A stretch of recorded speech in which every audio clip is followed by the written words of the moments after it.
My 7-year-old grandson called me in desperation one night. "Grandma, I'm so hungry. Mommy won't wake up." I rushed to their house, but no one answered. So I broke a window to get inside, and this is what I saw. The worst nightmare. My name is Galena. I'm 68 years old, and the first time I heard my grandson's voice in terror and despair was the night he called me and whispered, "Grandma, I'm so hungry." It was already past midnight. I put the phone on speakerphone, awkwardly wrapped a scarf around my neck, and asked the only question that mattered. "Where is your father?" "In his room," Nikita croaked. "The door is locked." I ran to their house, my heart pounding in my throat. The streetlights cast long yellow stars across the snow. No one answered when I rang the bell. I knocked on the door with the heel of my hand and felt the wood absorb my fear. Something inside me refused to wait. I picked up a garden brick from the step, wrapped it in on my shawl, and smashed out the kitchen window. The sound was soft and terrible, like the snapping of a bird bone. I stuck my hand through the hole, unlocked the door, and climbed inside. First, the smell hit me. Stale beer, sour milk. An empty kettle rattled on the stove. The sink was a tower of dishes, over which fruit flies circled even in winter. Nikita stood in the doorway in pajama bottoms and the sweater I'd knitted last year, his ribs visible through it like a fence. "Don't touch the glass," I said, my breath fogging in the kitchen light. He silently threw himself into my arms. The silence of a starving child is a knife you feel your whole life. I took his face in my hands. "Where's your mother?" He pointed down the hallway. I found Olya on the couch, one arm dangling, a bottle of cough syrup, and 2 blister packs of pills gleaming on the table like fish scales. Her pulse, weak and rapid, beat beneath my fingers. I shook her shoulder. "Olya, wake up." Her eyelids fluttered but didn't open. I turned to the hallway door, my son's, and knocked. "Taras!" "Open up." The lock answered me with its dull, indifferent gaze. I knocked again, louder. "Taras!" Nothing. The television muttered through the forest, either football highlights or an angry male voice. I realized that I was talking to a wall built up from decisions I was not aware of. I called an ambulance. While we waited, I made tea and cut bread into small, soft pieces, spreading it with butter and honey. I knew where everything was, after all. I'd bought almost everything for this house. Nikita ate with a tiny but fierce concentration. Between sips, his gaze darted down the hallway, to the door, then back to my face. When the paramedics arrived, one of them, a woman with a rope-like braid, looked at the empty blisters, at the trembling child, and at me. "How long?" she asked. "Maybe an hour. I don't know," I replied. "Maybe all day." At the hospital, Olya was taken for irrigation and observation. She would live. They kept her because none of us could answer the difficult question, was it an accident or had she given up? I rode back to the house with Nikita under my coat to get his bag. The hallway door still hadn't opened. I pressed my ear to it. Music, laughter, gunshots from a video game. My grandson's lips tightened into an old man's grimace. "Grandma?" he whispered. He said if I open it, he'll make me sleep on the balcony. I called the neighbor across the hall. "Yulia," I said, "stay on the line while I go there." I pounded on the door. "Taras, if you don't open it, I'll call the police, the school, the church, and by morning you'll be talking to a judge." My throat tightened with rage. I'd kept everything neat for years, stuffed it in drawers like winter sweaters. The handle turned. Taras appeared, his eyes red, his beard greasy, the room behind him awash in the glow of screens and empty jars. He looked at me as if I were a bill he couldn't pay. "Why did you break the window?" he asked. "Who gave you permission?" "Your son told me," I said. "He said he was hungry." Taras looked at Nikita, then looked away. "He's exaggerating." "Your wife's in the hospital." "She's being dramatic. Your son hasn't been to school for 3 days. He had a cough?" We exchanged glances across the threshold. I saw a boy with a sling on his arm after falling out of a fig tree. a teenager who cried at my kitchen table after his first heartbreak, a young father who promised to be better than me on my worst days. I also saw a man who had learned to find excuses that fit in any jar.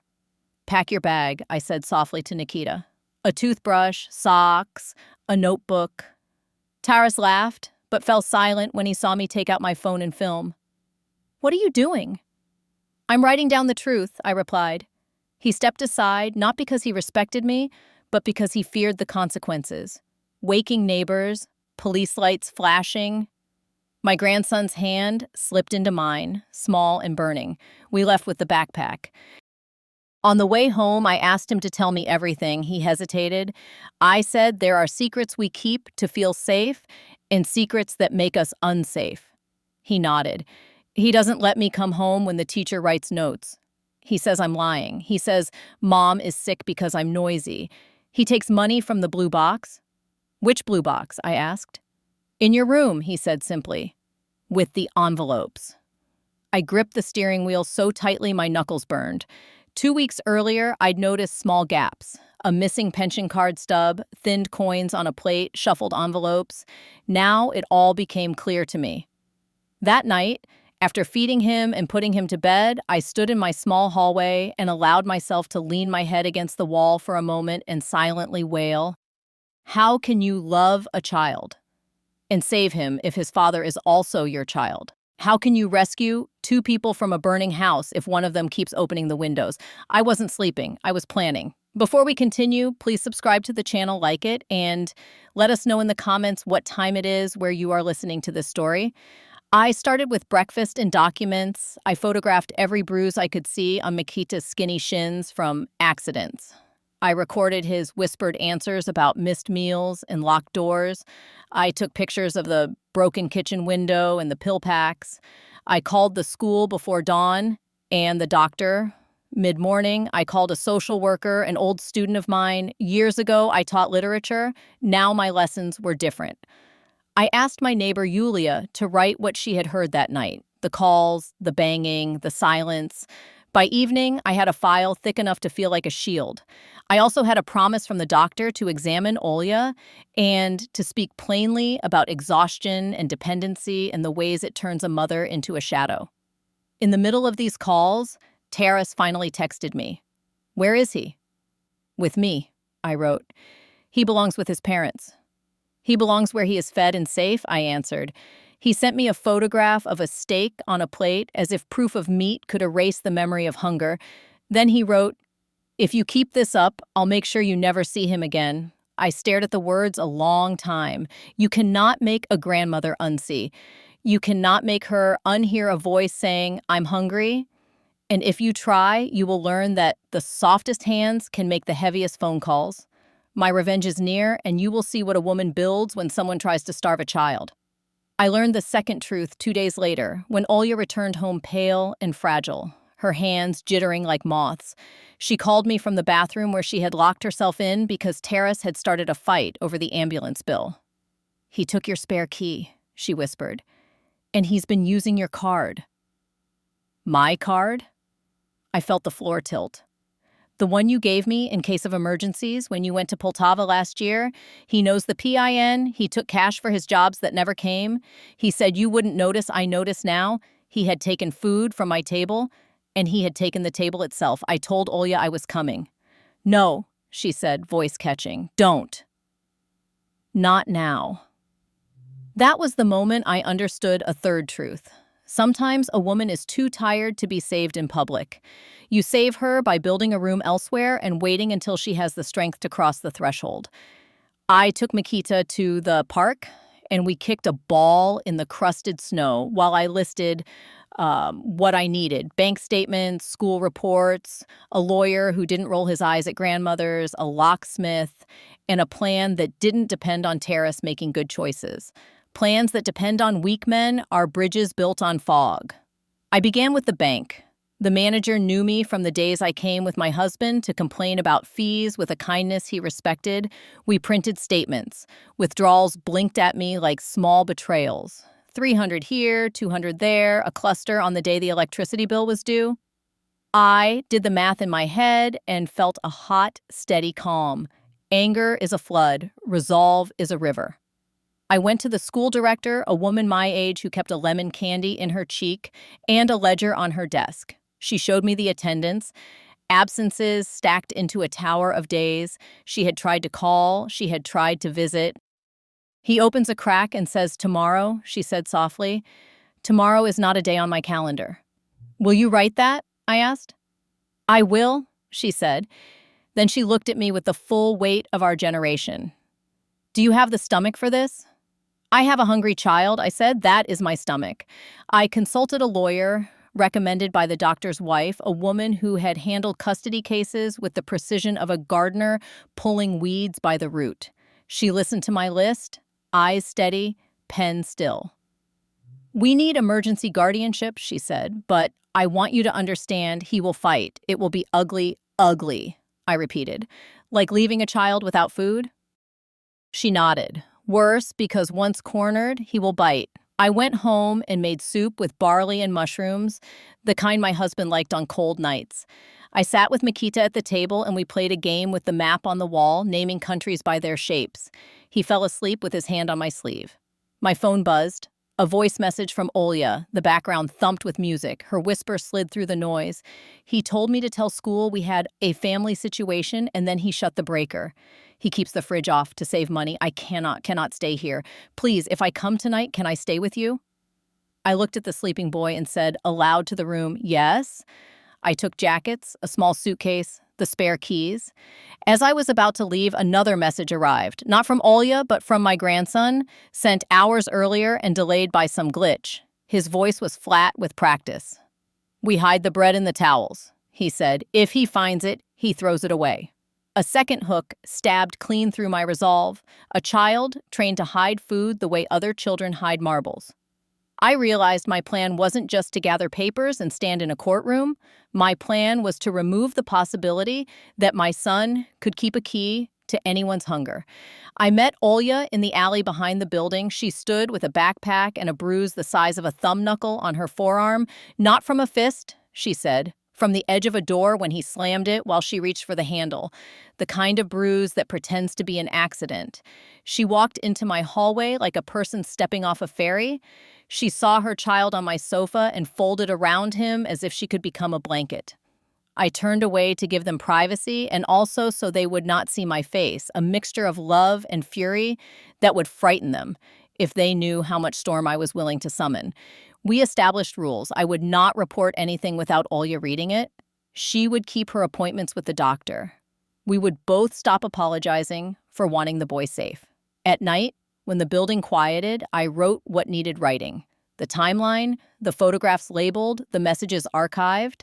I packed a small bag with things women forget when they run: toothbrush, elastic bands, deodorant, socks that don't slide at the heel. Terrace called. I let it ring until it stopped. He called again. On the third call, I answered. "What do you think you are doing, Salmoy?" he asked. "Cooking," I said, and lifted the lid on a pot so he could hear the steam. "Tomorrow I will also be filing." "You're poisoning my son against me." "Your actions did that," I said. "I'm only adding dates." "You've always hated me." "I loved you more than you know, and that love made me blind." My voice dropped to the cold truth. "I see now." He laughed. "You think you can take my son?" "No," I said. "I think I can protect my grandson." Silence stretched, then snapped. He said something soft and ugly that I will not repeat, and he hung up. The next morning, the lawyer filed the emergency guardianship request. The social worker visited and took notes as if she were building a bridge from our kitchen to the court. The school director sent her letter. The doctor examined the boy and wrote what had to be written. And then, because ugly is rarely patient, we got our first answer not from the court, but from the door. Terrace arrived. He struck the bell with his thumb like a hammer, again and again, until the sound layered into a wall of noise. Yulia opened her door across the hall and stood with her phone pointed like a lantern. Olya gathered Mikita behind me, her breath shallow and hot. "It's my son," Terrace shouted, loud enough for the whole stairwell to hear. "She stole him." I unlocked the door, but left the chain. "He is eating soup," I said. "You may speak through the crack." He shoved. The chain held. He shoved again. This time, I did not tremble. I looked into eyes I had watched blink at a mobile swaying above a crib, and I saw a man I did not know. I took out my phone. "Taras, if you break my door in front of witnesses, this will be simpler for a judge. Do you understand?" Yulia's voice floated from the hallway, steady as a level. "I'm filming," she said. The lock stopped rattling. "Fine," he said. "Keep him tonight. But tomorrow I'll come with the police." "Come with anyone you like," I answered. "Bring your receipts for food and the names of his teachers. Bring the dates of his vaccinations. Bring the truth.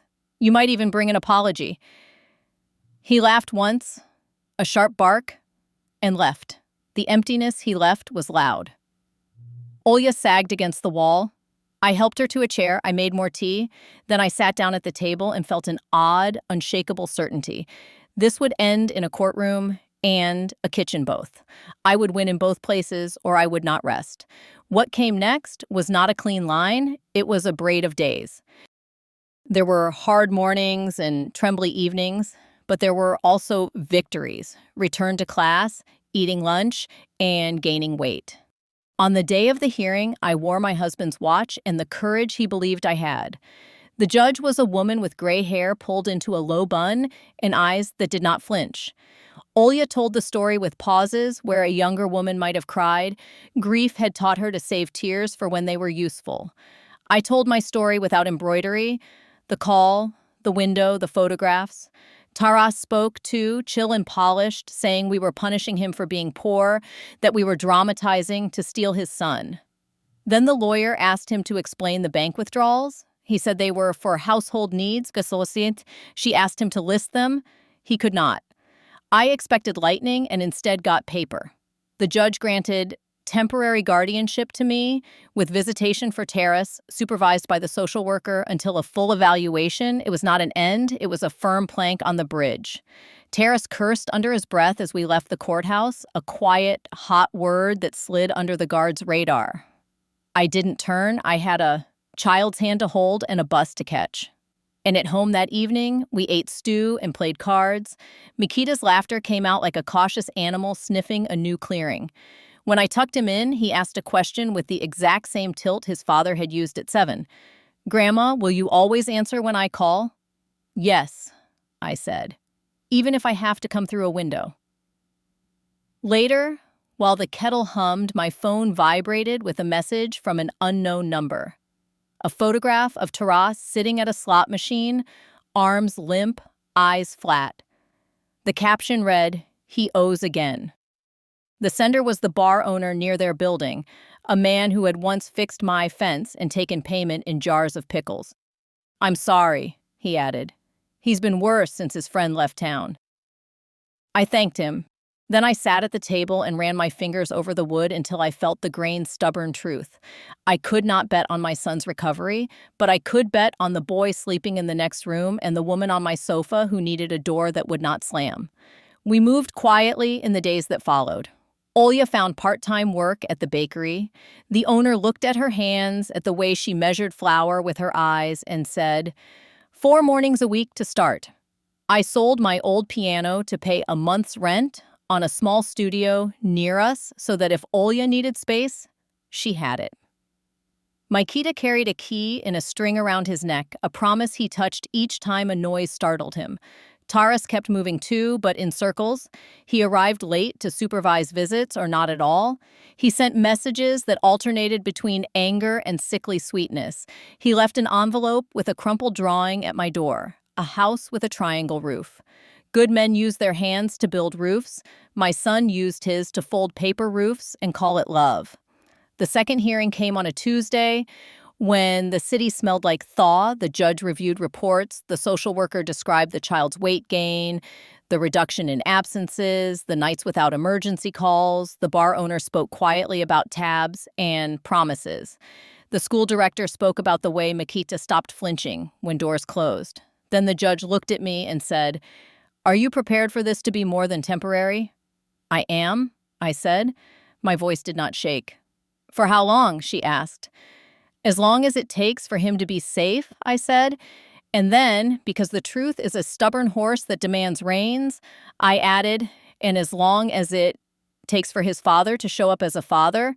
She granted guardianship to me for a year with review. She required Terrace to attend counseling and show proof of steady work before visitation could expand. It was justice shaped like patience, which is the only kind that lasts. When we got home, I made cocoa with a pinch of salt the way my grandmother taught me.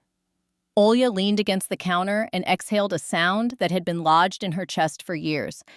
Maikita climbed onto my lap, though he is almost too big, and whispered, "Is this our house now?"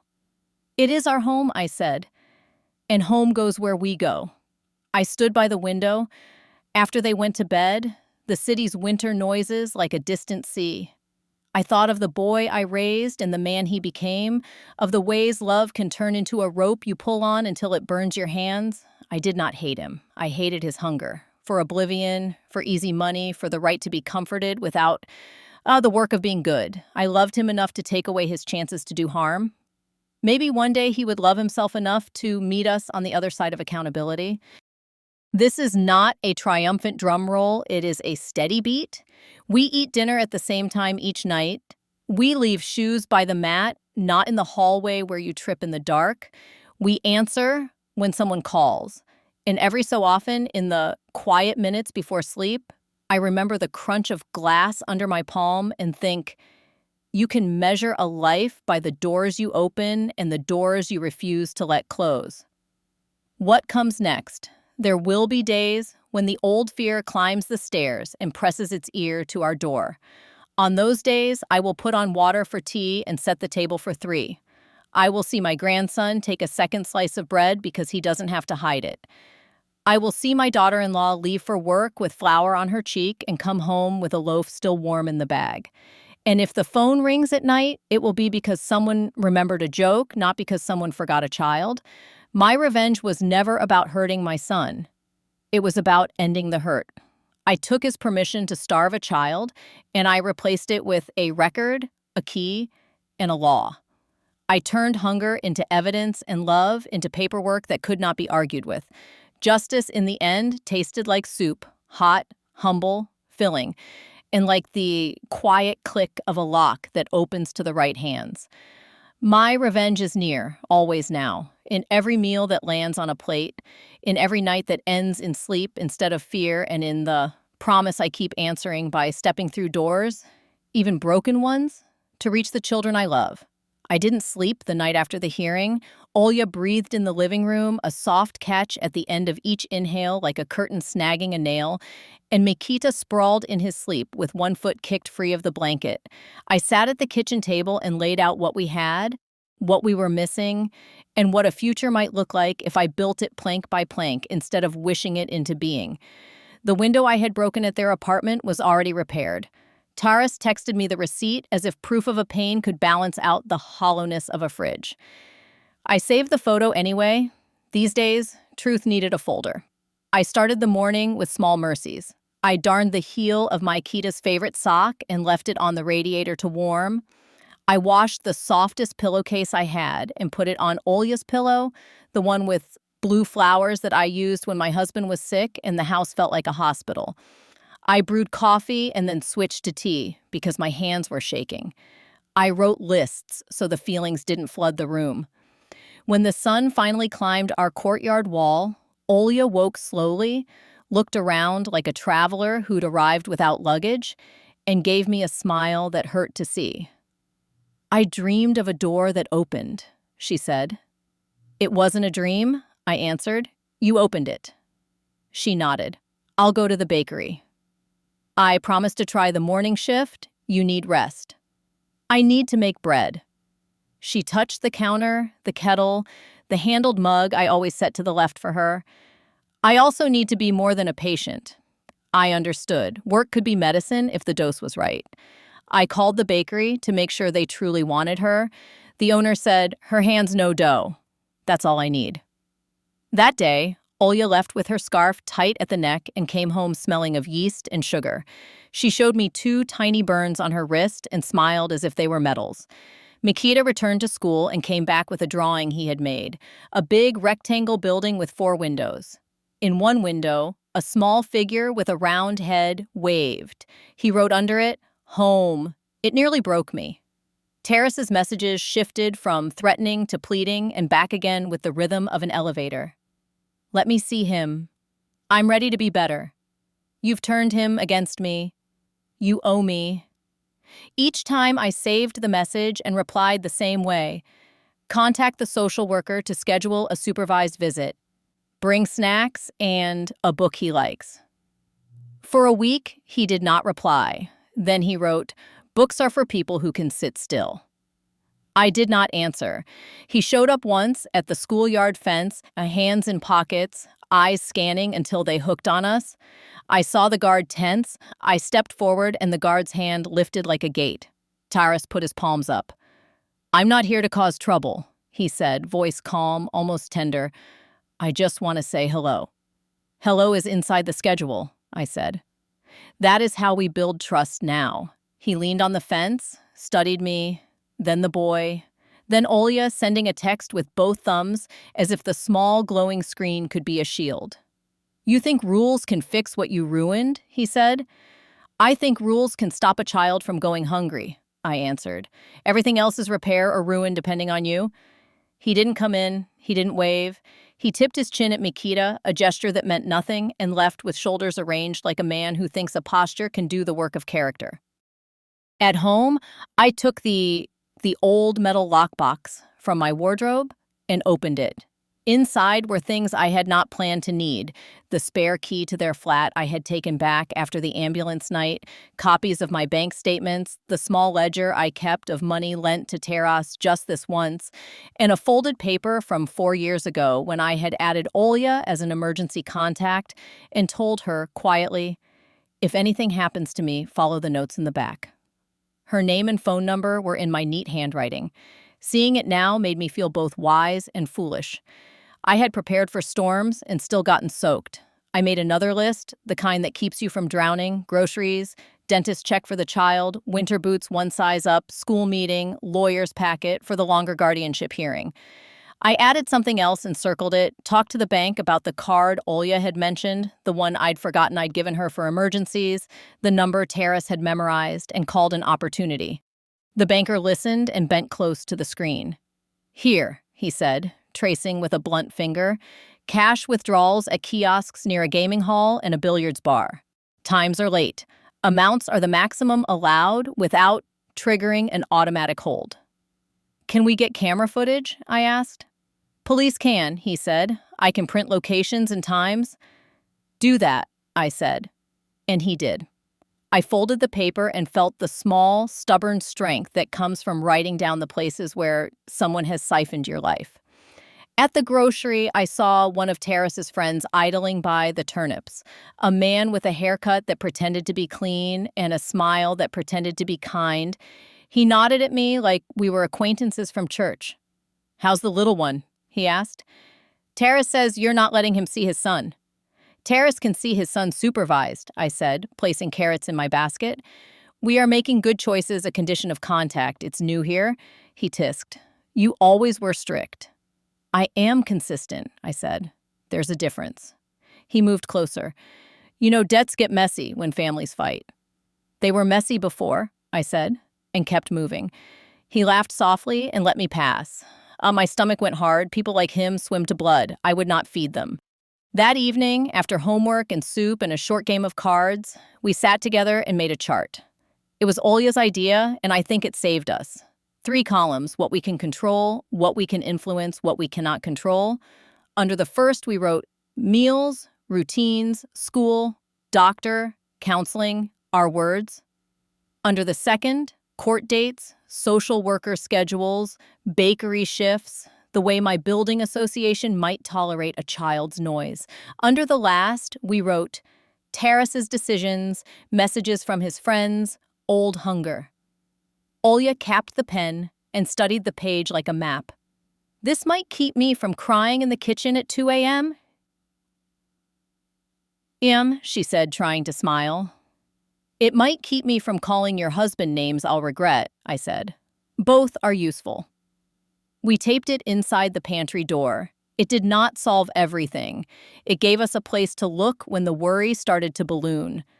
There are sounds I can't forget. The crack of ice on the river in February when I was a girl, the click of my husband's tongue when he liked a second stanza of a poem, the small gulp before a child lies. To that list, I add the paper-tired voice of a principal on the phone saying gently, "It's better." He eats his snack like a child who knows there will be another. He asked for seconds yesterday. "And did he get them?" I asked. "Yes," she said and laughed. "He is admired in the lunchroom." There were changes I could not have predicted. My old friends, women who traded soup recipes and weather complaints, turned into a quiet army. One brought extra knitted mittens in case he loses one in a snowball fight. Another offered a bicycle for spring and wrapped it in her garage like a secret. Yulia had a spare hubcap and found a way to attach it to my shaky gate so it stopped clanging every time the wind slammed. She said it would keep the boy from startling. It worked. Even the postman, a man with too many opinions about recycling, smiled when he saw the small boots lined up neatly by my door. Taras's supervised visits began 2 weeks later. The social worker set them at a community center with a room full of clean toys and a glass wall. The first day, he was almost on time. He brought a bag of chips and a plastic dinosaur with missing legs. He held out his arms like a storyboard illustration of a father, and for a second, I saw hope bob like a cork. Then he looked over my shoulder and rolled his eyes at the social worker's clipboard. It took the air out of the room. They played, if you can call it that. Taras asked about school. Without listening to the answer, he suggested a trip to the zoo and then remembered it was too cold and said maybe the arcade. The social worker reminded him their center didn't allow arcades given his financial plan. His jaw flicked, a small knife under skin. He returned the dinosaur's head to the body and pretended it was enough. Afterward, Maikita was quiet. I kept the silence company as we walked to the bus stop. Sometimes you have to hold still and let a child's feelings catch up. On the bus, he leaned against me and whispered, "When he leaves, I can breathe." "I hear you," I said. "If you ever need to leave a visit, you say you need the bathroom. I will come. Even if I'm in the middle of a game, especially then," I said, and he almost smiled. Olya started counseling at the clinic the doctor had recommended. The psychiatrist was a brisk woman with tired humor who said things like, "Let's not diagnose a wound while the knife is still in," and "Survival is not weakness, it's a skill you might not need forever." Olya came home pink-eyed and lighter. She made a cake that night, a modest one in a small tin, and wrote in frosting, "We are still here." The three of us ate it, standing by the counter like thieves, and licked the knives with laughter that felt strange and good in our mouths. The second supervised visit did not go well. Taras arrived with a bruise on his cheekbone. Earned or paid, I did not ask. He was agitated like a bee trapped in a jar. He asked Maikita too many questions too quickly, like he was digging for something he could use. When the boy fumbled a sentence, Taras snapped, "Spit it out," in a voice so sharp the social worker sat up straighter. I stepped into the doorway and felt my heart turn to metal. "Enough," the social worker said firmly. "Let's try a board game."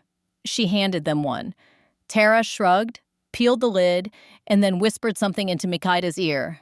The boy's face went neutral, a blank card, the social worker's pen scratched. When the hour ended, Taras left without saying goodbye. He messaged me later. He's losing his manners. I did not reply. That week, an envelope appeared under my door, a flyer for a quick loan, the kind that shackles a person to a debt treadmill. On the back, a note in messy handwriting, "Tell your daughter-in-law she owes people more than bread." No signature. I felt that old animal fear and then the familiar human anger that follows, so this is how they try to scare us. I called the number from a payphone near the tram stop, said I was the wrong person, said the right name by accident, let them talk, listened. Then I saved the recording and gave it to the lawyer. "Blackmail adjacent," she said. "Not enough yet. Keep the flyers. And Helena, be careful. People who profit from chaos do not enjoy kitchens that run on time. For a few weeks, time behaved. We fell into a rhythm: school and supper, homework and sleep. I told fairy tales badly and my own stories better. Olya hummed as she kneaded dough even when she thought she was too tired to sing. Mikita's cheeks rounded and he developed strong opinions about pea soup and geography. I learned that safety has a sound. The pads of small feet at dawn, a chair scraping for homework, the gentle click of a key in a door. My revenge is near, and you will feel it in how calmly this house refuses to be afraid tomorrow. Everything would have continued like that if not for a Saturday that smelled like thaw and trouble. Taras didn't show up for his visit. The social worker logged it. On the way home, Yulia waved me over from the courtyard bench and handed me a slip of paper. "The bar owner," she said. "The one who sent you that picture. He asked me to get you this if I saw you. He said he doesn't want to talk to your son. He wants to talk to a woman who listens." I called from my kitchen table with a mug of tea and the window open. The bar owner, Petro, spoke like a man who had swallowed smoke for a decade and then quit. "I want my establishment clean, Satsta," he said. "But I'm not the police." "I'm not the police either," I said. "I'm a grandmother." "Same thing," he said dryly. Then his voice softened. "He brings boys in, older than yours, teenagers. He calls it business. It's nothing criminal, as far as a camera could say. But he takes money for bets and never gives the winnings. People like that earn enemies faster than they earn rent."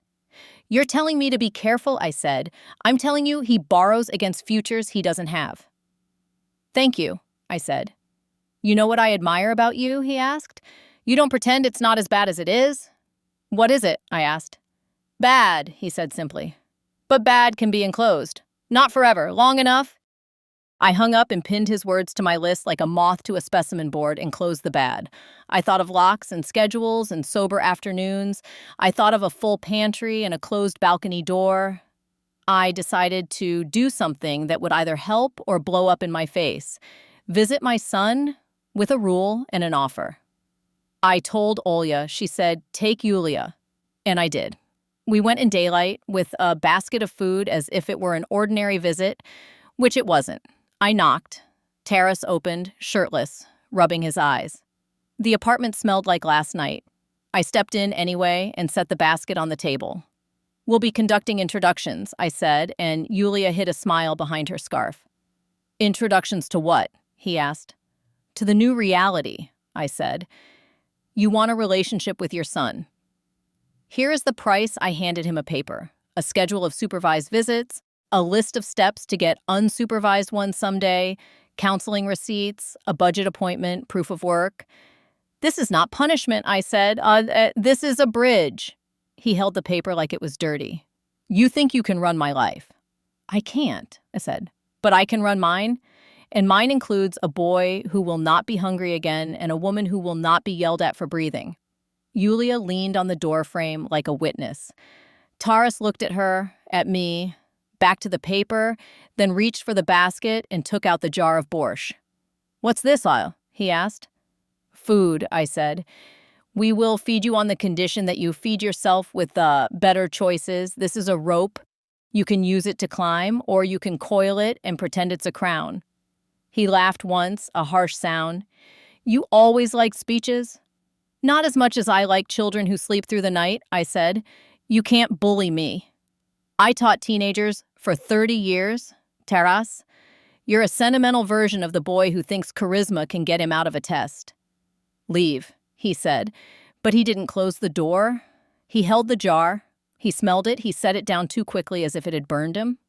We left. 2 days later, he came to the supervised visit with a small bag of groceries and a list of questions about school that he had copied from somewhere. He stumbled through them like a man trying to dance on a floor he didn't know. The social worker's eyebrows rose like birds. I didn't breathe much that hour. Afterward, he handed me a receipt from a counseling center. "I went," he said, as if daring me to clap. "Go again," I said. "Once is a walk. Twice is a path, 10 times is a road." He scowled, but he didn't tear the paper. We were, perhaps, at the lip of hope. Hope wears out quickly when it walks alone. 2 weeks later, on a windy night, I woke to the noise of a key scraping at my lock. I sat up, not confused, not startled. Old apartment buildings teach you every sound signature. And in the next breath, I was on my feet. The iron skillet in my hand, not as a weapon, but as a gong if I needed to wake the building. The scrape again, then a whisper I knew, Terrace. "Open up," he hissed. "It's cold." I opened the peephole. He stood swaying, eyes bright in a way I've seen in men who think they've won or lost big. "What are you doing?" I asked through the chain. "Let me in. We're family." "We are, and it's the middle of the night, and you smell like a casino," I said.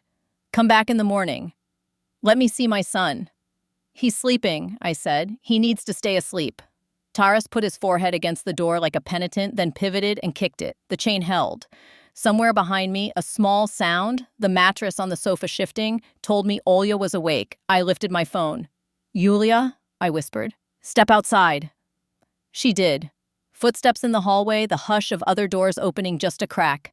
The stairwell became a stage, and my son did not like audiences. "Fine," he said. "You win tonight." "It's not a competition," I said. "It's a home." He left. I slid down the door, the skillet heavy on my lap, and felt something I confess I had not expected. Guilt. I let it sit for a minute like a coin in my palm, then I moved on. Guilt is useful only if it changes what you do next. The next day, the social worker suspended visits for 2 weeks and told him why. He raged. We bought earplugs for sleeping. Olya ran extra dough and brought home bagels for the boy to take to school to share. I sat with a cup of tea and wrote another list titled after something the judge had said, stability indicators, and filled it with evidence of safety, weight, homework done, friendships, sleep, the number of days without messages after midnight. I felt predictably ridiculous writing slept through the night for a 7-year-old like a young mother might, but I also felt a hard, sharp pride. Sometimes starting over means writing the basics and celebrating them. My phone rang while I was labeling a folder. The number was unfamiliar. A voice I hadn't heard in years rushed out. My cousin Olena from Lviv, breathless, as if she'd run from the western border to my front step. "I saw your name at the clinic," she said. "I was visiting a friend.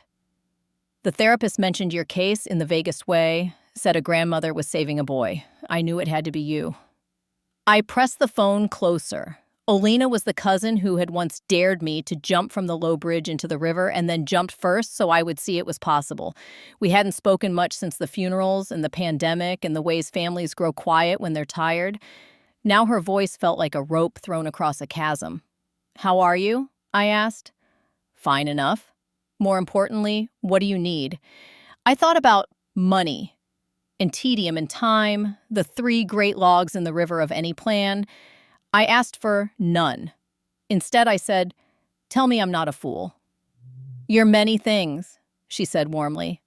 "A fool isn't one." That weekend, she arrived with a suitcase and an appetite.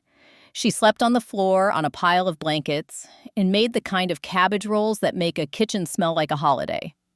She took Mikita to the market and let him pick vegetables. She told Olya about a cousin's neighbor who had left a man who drank and now kept bees and sold honey by the jar. And while the story was not ours, the arc was useful. Olena brought something else. New eyes. She watched our rhythms and then made 2 suggestions I wouldn't have thought of because I was too close to my own habits. First, she moved the table from the wall to the middle of the kitchen so we could sit around it equally. "No one should sit with their back pressed to plaster," she said. Second, she added a small bell near the bathroom for Mikita to ring if he needed help in the night. "He won't wake you on purpose," she said. "Let him wake you on accident." The bell rang for 2 nights and then stopped. Safety was starting to stick. I got a message from the lawyer. The longer guardianship hearing was set for spring. She suggested we gather letters from neighbors and any notes from Mikita's teacher that showed change. She also warned me, gently, that Taras had the right to try. "He might get a job," she said. "He might show up with a clean face and a contrite tone. Be ready to be steady. Steady, see, I repeated, adding it to my list. Terrace did get a job. For a week, he worked at a construction site. He texted a photograph of his boots covered in dust, as if grit were a love letter. Then he sent a message at midnight that made my teeth ache. Can I borrow your spare drill? Mine got lost? No, I wrote. Bring receipts for what you borrow. He did not reply. The next day, he lost the job. The blackmail men or their cousins lurked at the corners of our days. A flyer here, a message there, nothing with teeth, enough to make a person look over her shoulder. I filed each thing. I let none of it become the main story. There is power in refusing to let fear narrate. One evening, Olena and I took out my old photo albums. We showed Mikita the boy his father had been, a small naked thing in a tin tub, a 4-year-old with a slingshot and a guilty grin, a schoolboy with scabby knees. Mikita pointed at one photo of Taras as a teenager holding a fish. He used to smile, he said, surprised. He still does, I said, just not with his eyes. Do you think he will again? He asked. I think he could, I said, which was the most honest thing I could say. But you don't have to wait for that to be safe. My grandson nodded like a man doing sums. Then he asked something harder. Do you love him? Yes, I said carefully, feeling the truth stretch and then settle. And I love you more. It is possible to do both and choose you. That is what I am doing. Olya looked at me over the album's spine with gratitude I couldn't hold in my chest without it hurting a little. Later that night, she stood at the window with her phone in her hand and didn't text. It was a victory no court could record. Time turned the corner. The first crocuses combed the lawn with their thin purple fingers. The city shook the snow from its shoulders. I bought Mikita a secondhand scooter for the courtyard and watched him practice braking at the line of light across the concrete as if it were a finish line. Olya made pasca early, its top cracked like a map. We saved some for the social worker who, when I handed it to her, said, "Your kitchen could teach a seminar on resilience." Spring brought with it a surprise. Olya's brother, Danilo, returned from Poland. He was a quiet man with calloused hands and a face that had learned how to listen. He knocked softly, stood with his hat in his hands, and said, "I'm sorry I wasn't here sooner." "You are here now," I said. He sat at our table and we ate soup, and he told stories about work and trains and the way men change when they're far from home. He did not say the word shame, but it sat with us. In the morning, he took Mikita to school and came back with a bag of nails and a promise to fix the balcony door in Olya's old place so it would no longer threaten a child with a night outside. "Then we lock it with a key," he said. "Then we choose when it opens." Taras heard that Danilo was back and sent a message. "Now you're ganging up on me." I typed and deleted 4 replies and settled on the only one worth sending. "We are building a circle around a child. You are welcome to stand in it if you behave like someone who loves him." He did not reply. The day of the longer hearing also happened to be the day the bakery owner called Olya my right hand without thinking, and both women cried for a second and then laughed at themselves. We went to court with a folder that felt like a life. Photographs of small breakfasts and big smiles, receipts for shoes, homework sheets, notes from a teacher about reading aloud with confidence. The lawyer spoke quietly. The social worker wrote. Taras arrived late but clean, with a stack of papers that turned out to be printouts of articles about fathers' rights. The judge listened, asked questions, and then, because reality is not a story that loves finales, set another review for 3 months out, maintaining guardianship with supervised visits. "Continue what you are doing," she said. "This court is often forced to write orders that feel like walls. Consider this one a fence with a gate. The latch is high, the child is not tall enough to open it." Good. We rode the bus home with our shoulders down.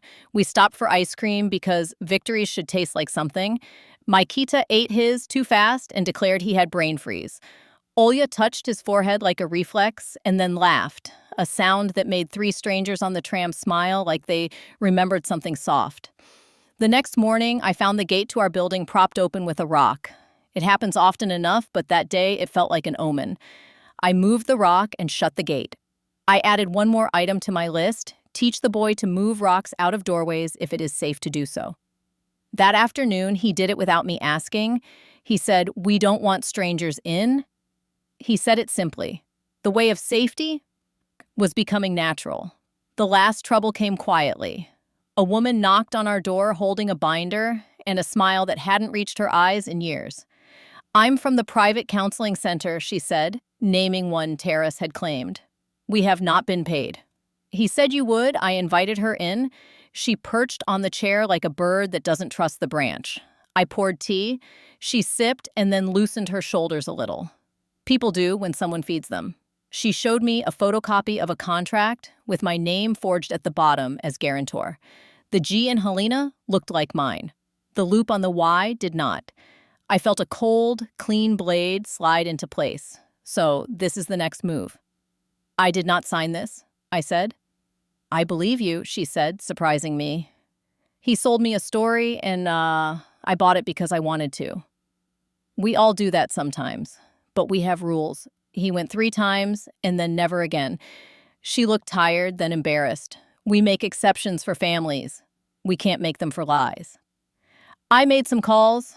I brought the paper to my bank. I filed a report. I handed the lawyer a copy. It was more tedious than dramatic. I slept with the light on and then turned it off because fear can masquerade as caution.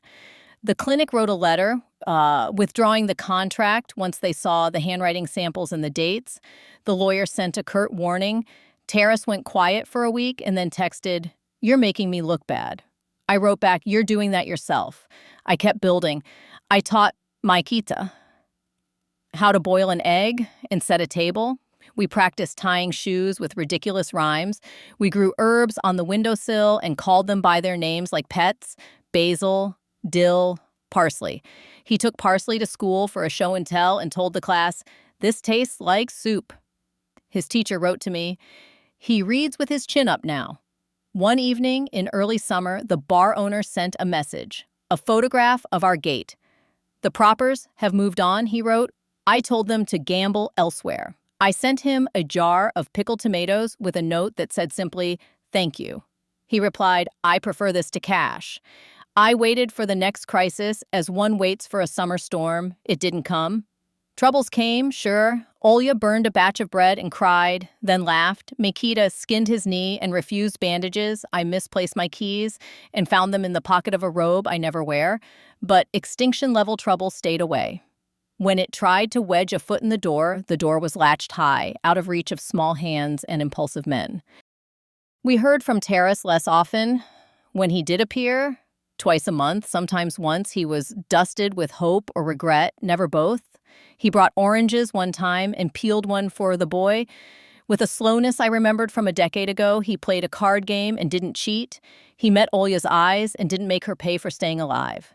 Then he vanished for 3 weeks, and I got a call from a clinic asking if I knew the man with his name who had given mine as a relative.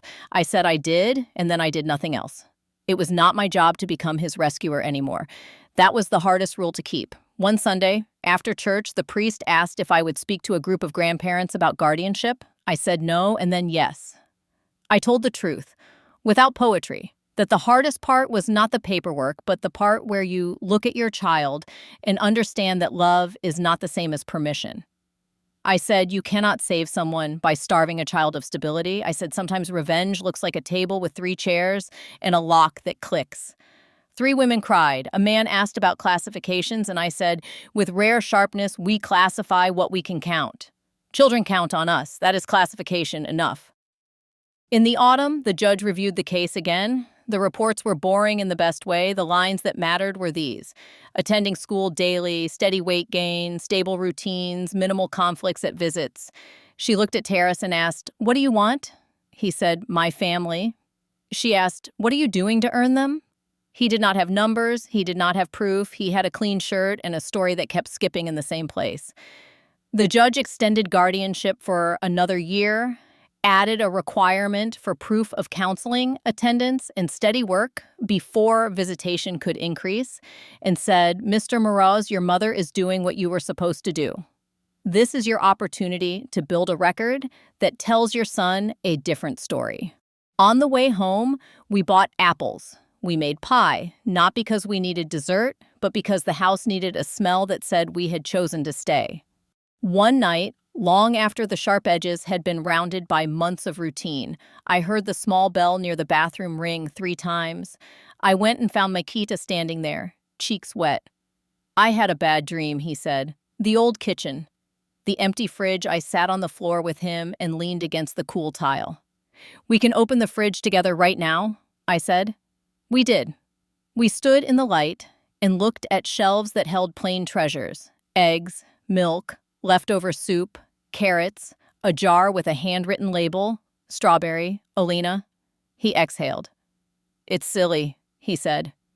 "It isn't," I said. "Dreams are how our minds take out the trash.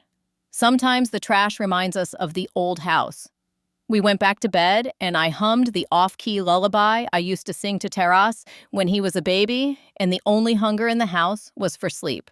In the morning, I told Olya, and she put 2 slices of bread in the toaster and didn't call me heroic. She said, "We must buy more strawberries before winter." That is what life looks like on the other side of a storm: more strawberries. In late winter, a letter arrived, a notice that Child Services would be auditing guardianship cases in our district. It was routine, they said. It didn't feel routine. I gathered papers.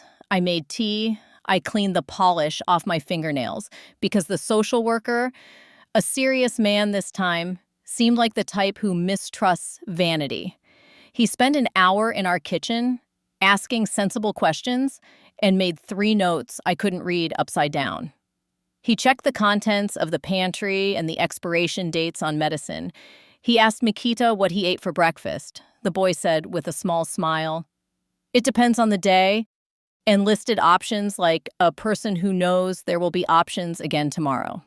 The social worker looked at the bell by the bathroom and nodded, an almost smile cracking his face. At the end, he stood, buttoned his coat, and said, "I see what you've built." It was not flattery. It was the sentence I had been building toward with every list, every grain of salt, every refused midnight entry. When the door shut behind him, I sat down and cried fully for the first time in months. Olya cried too. Makita fetched the box of tissues like he was carrying a trophy. And still, there was my son. There will always be my son. He tried the door again, then stopped. He tried a job, then stopped. He tried a counselor, then stopped. He tried to leave a plant outside our door with a note that said, "For peace," in blocky letters. I took the plant in "Why Punish a Living Thing" and set it on the windowsill. It grew toward the light. He didn't show up to watch it. One evening he did something I had not expected. He called and asked to come by with the social worker present. I said yes. He arrived sober, sat at our move to the middle table, and kept his hands folded so tightly his knuckles blanched. "I can't stop gambling," he said, a sentence I had wanted and dreaded in equal parts. "I can stop for a week, not for 2. The social worker listened. I listened. Olya stood at the sink and turned off the water. Mikita colored in the other room, the sound of crayons and accompaniment. Tara said, "I thought I could beat it with wanting to." He laughed without humor. "Wanting is not a plan." I nodded. "No, it isn't." He looked at me with that teenager's gaze that used to infuriate me, defiant, terrified, pretending not to be both. "I need help." "Then get it," I said. "Serious help. Not a clinic where you sign my name, not a counselor you visit twice. There is a program. It is hard. It is longer than you think. It will keep you from your son for months. It might give him a father. Go, I'll lose everything," he said. "You already did," I said softly. "This is how you stop losing more." He put his head in his hands and was not a father then, not even a son. He was a person who wanted.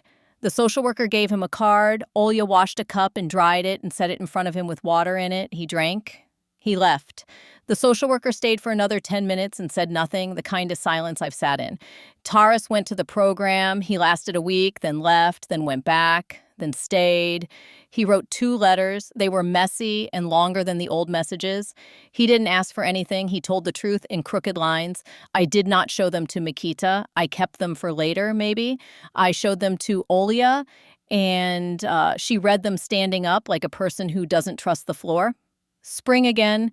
The lime tree in our courtyard, smaller than the one at the old house, leaved out, and we hung ribbons from the low branches to ask for wishes like children, even though we were not. Mine looked like a plain string among colored ones. Let steady be enough. The judge granted another year of guardianship with the possibility of more, asked after Terrace's progress from a distance, and closed the file with a nod to me that pressed tears to the backs of my eyes. My kata finished second grade with a medal that wasn't for being the fastest or the smartest, but for being a good helper. He wore it home like a talisman. Olya got a small raise and brought home bruised pears the bakery couldn't sell, which she turned into a cake a grandmother would have recognized as love. I kept waiting for the story to turn theatrical at the end, for a speech or a scene where the unworthy are humbled and the worthy lifted on carpets of praise. But life, even at its most dramatic, remains a kitchen with 3 chairs and a bill to pay. The triumph was not a parade, it was the absence of despair. A year after the first night, on a warm evening in June, we walked past their old building. We had reason. A neighbor of Olya's needed help carrying a wardrobe. The hallway smelled like fried onions and old smoke. I handed the wardrobe a fraction of my back and felt strong in that odd, practical way that comes from being needed for something physical. On our way out, we passed the door of the apartment with the balcony and the repaired window, and Olya stopped. She pressed her palm to the wood. "I thought it would hurt," she said, surprised. "It just feels like a door." We went home, we ate cherries, we laughed at red tongues. The bell by the bathroom rang once because we had hung laundry in the hallway and the boy bumped it. He grinned like a magician who had made fear into a joke. We applauded him for nothing more than being here. If you ask me what revenge is, truly, I will tell you this. It is the opposite of hunger. It is the absence of begging. It is a table that's set and a door that's latched and a paperwork stack that can't be argued with. It is a child who licks jam from a spoon without looking over his shoulder. It is a woman who goes to work and comes home without bracing for shouting. It is a grandmother who sleeps with both hands open. My revenge is near, and if you return here in another season, you will find it not as a shout, but as the quiet of a room where a boy is doing homework and a woman is baking bread and a son, if he keeps his promise, knocks and waits for an answer that will depend on whether he stands like a man who remembers what doors are for. Do you think I did the right thing? Let me know in the comments. If you liked my story, subscribe to the channel and like it. Thank you for listening to this story. My grandma told me this story. I have many more stories. Subscribe so you don't miss the most interesting things.